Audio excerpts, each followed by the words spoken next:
once again, we're here with Anthony for our 10 minutes with Anthony Iliopoulos. My name is Jen Cherney, and here's our host, Anthony. Hello, yes, we're at one of my secret spots. I'm sure you can see how wonderful the water looks behind us. I love to come out here and just climb back there and take my little chair, bring my dogs where nobody can really mess with us, and as long as it's low tide, you can swim out there. We see all kinds of things, barracudas, sharks. I saw a manatee once out here.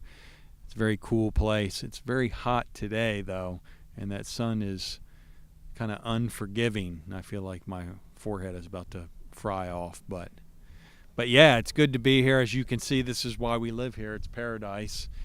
I could easily fall back here and fall into about 85-degree, nice warm water, and it's crystal clear and very cool place. I mean, this is one of the many reasons we live here, I guess.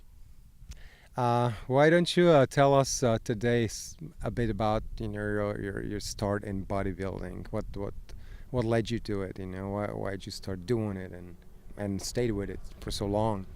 Well, I used to I played baseball all the way through high school and in college, and I started lifting weights. They would have us lift before the baseball season, and I was very weak, the weakest guy on the team, but I liked lifting weights. And then when I started to get progress, we would stop lifting during the season, because back then they used to think that weightlifting would make you too stiff to play baseball.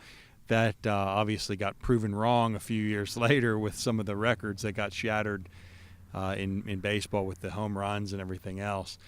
But so I used to always say, man, I'm really enjoying the progress that I make, but then I have to almost start all over again at the end of the season. I said, when I'm done playing baseball, I'm going to do this all the time. And I remember telling my dad, and I'd read these bodybuilding magazines, and I'd go in the bookstore and look at some of these Gold's Gym things. And I remember telling my dad, man, I think I'd like to be a bodybuilder, man. I like that. And he looked at me like I was crazy, He was like, those guys are freaks, man. I mean, something's wrong with them, and they take all kinds of weird vitamins to look like that and everything. But I started, as I matured a little bit, I started progressing, and once I got about 19 years of age, I got close to the 200-pound mark, and a lot of people, would say, hey, guy, muscle head, guy looks like he's lifting weights, and you kind of know after, if you have the aptitude or whatever, the ability to be a bodybuilder. And guys that used to put on I grew up in Jacksonville, and guys used to put on a show in Jacksonville. They came up to me and they said, hey, man, you think, you seem to be progressing pretty good. You might think about competing sometime in the future. And pretty much the rest was history, so. Yeah, for me it was a choice between do I want to be like a Bruce Lee or Sylvester Stallone. So my body was more like a Bruce Lee. So I stuck with martial arts for the most part. Didn't try to get much bigger. I think you have quite a bit of muscle, and you competed twice in the Key West bodybuilding class, the Key West Classic, and I think we could probably, for the next year's contest or something, I think we could probably dial you in to be the winner. And I think you have a very nice physique and muscle and everything else, and I know you train hard in the gym, and I notice you've been eating more eggs, as you tell me, and stuff. And the other day I saw on your Facebook you posted a picture of you posting, and my significant other, Marilyn, said, hey, did you see Jan? He looks, like he's bulking up and stuff.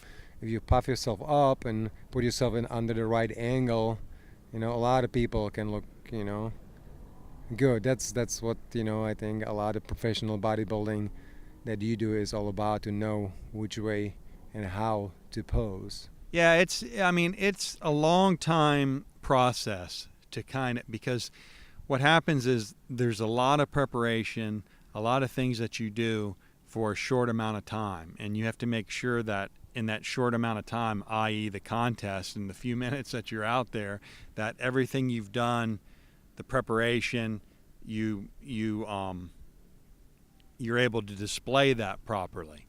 And a lot of guys get so caught up in the lifting weights, and then they get caught up in the diet, that sometimes they forget to practice posing. And the closer you get, the less energy you have, the less time you to practice posing. So, but bodybuilding is not like any other. Well, I don't think it's a sport. I think it's an art. But for those who call it a sport, it's not like football, for instance, where all during the week you practice football. You scrimmage, you practice football, and then on Sunday you play football. Bodybuilding, you diet, you lift weights and everything, and none of that has anything to play in what gets judged on the, you have to display it. It's all about the display. So it's very easy to overlook that. But when you think, man, the main thing is how am I going to display this, then you'll see the guys who are more seasoned, the posing is more important. And I'm guilty of it myself. When I first started, I was more focused on getting the lifting in, not missing a day of lifting. And as I got more experience, I focused more on the diet. And then the last thing that I finally realized was, man, none of this means anything if you go up there and you stand up there and you look like a deer in the headlights. Because even when you're practicing in your mirror in your bathroom or whatever, once you get up on stage, short of the initial shock of seeing people staring at you, a full house of people staring at you and people telling you, hey, get up and move out this way, move out that way, is you don't have a mirror. So whatever it is you have to remember what it felt like when you pose that way in the mirror. So sometimes it's good to, I don't know, the way things are very easy to videotape now. Everybody's got a videotape thing on their phone. I would recommend videotaping yourself posing over and over again, so that way you get that. But it's just, you have to have that feel, that the transition and the feel and the movement and everything, because once they ring that bell, man, and you go out there, it's on. It's not, hang on, wait a minute, let me do that. Or the judge isn't going to come up and say, hang on, you're not flaring your lats out enough, or you're not flaring. You got to be able to hit it sight unseen, and that's much easier said than done. And you can do yourself a big favor and practice a lot on that, so it's just second nature when you go out there. Yeah, I remember when you were teaching me how to pose. The thing that I kind of never been doing before is, first you said you have to flex your legs, right? So all poses start from the bottom up. So a guy like me who kind of is a A, B, C, D guy, and I would just, legs, lats, whatever the pose is, say it's a front double bicep, set the legs first and foremost. Now abs, either you're flexing your abs or you're vacuuming your abs. Now flare your lats. Now fourth thing, or D, flex the double bicep. And you have to just get that in your head. A, B, C, D.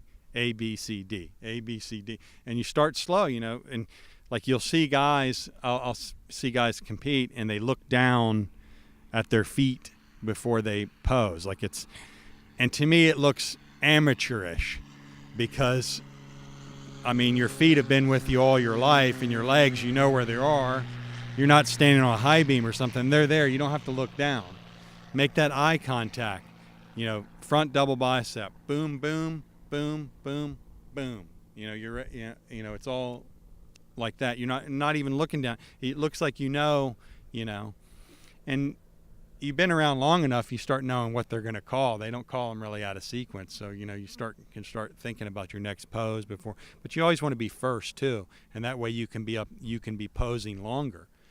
Judges are scanning this way or whatever. If you're not ready yet, they're not seeing you. They might not come back to you.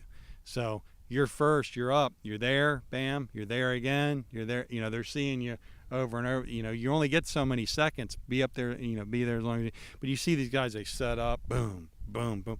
That's great for when you're doing your individual posing routine and you want to do some kind of dramatics. But I just think, man, you just transition into the pose smoothly where it just looks normal. You know, it looks natural. Yeah, I just want to add that it's really really hard to flex every part of your body, as opposed when you tell somebody, okay, to me pose, they just does biceps and that's it. You know, everything else is loose. So it's very hard, and you get exhausted very very quickly there on the stage, especially as you say, you know, you're already, you know, on a pretty hard diet and, you know, not drinking much liquids. Yeah. Cutting water. Yeah, and it's funny you say that too, because I'm a huge mixed martial arts fan, and they have these weigh-ins, you know, and a thing a guy always does when he makes weight is he always gives that double bicep pose, you know. Now these guys, all, I mean, they're fighters, man. They're, you know, but they're not bodybuilders, you know, and they always give the double bicep, and it looks so funny, you know, like it's like they're like this, you know. They look like they look like I'd look like if I was trying to throw a jab or something like that, you know. And you also see guys that do that most muscular, and it looks really silly if you don't have the muscle or know how to present it. You know, it looks kind of funny. It looks like, you know, somebody doing a funky chicken dance or something, you know. Okay, I think we have plenty of subjects covered for today. So we're just gonna say our byes and see you next week. We'll see. We'll do some. I think we're going to do some other things tomorrow, though, right? With the, I have some motorcycle ideas too. I want to. That's right. We're gonna work on a movie, The Five Men.